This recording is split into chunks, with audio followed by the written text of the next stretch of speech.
નમસ્કાર દર્શક મિત્રો, બગદાણા મુદ્દે બગદાણામાં એક કોળી યુવકને મારવામાં આવ્યો.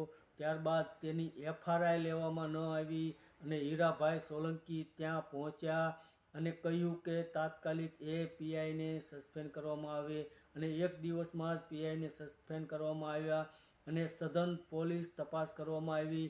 ત્યારબાદ સીટની રચના કરવામાં આવી અને હાલમાં તપાસ ચાલી રહી છે. ત્યારે આ જે સમગ્ર મુદ્દો બગદાણાની અંદર બન્યો છે તેમાં ગુજરાતની અંદર સમગ્ર કોળી સમાજની એકતા જોવા મળી અને હાલમાં આ જે બગદાણાનો વિવાદ છે, બગદાણાના મુદ્દે બોટાદની અંદર કોળી સમાજ એકત્રિત થયા હતા. એક વિદ્યાર્થી સંમેલન મળ્યું હતું, જેમાં કોળી સમાજ દ્વારા માંધાતા ગ્રુપના પ્રમુખ મયુરભાઈ જમોડે હુંકાર કર્યો હતો કે આવનારા સમયની અંદર જો બગદાણા મુદ્દે એ વ્યક્તિને ન્યાય નહીં મળે તો બોટાદની અંદર 1 લાખ કોળીઓને એકત્રિત કરવામાં આવશે.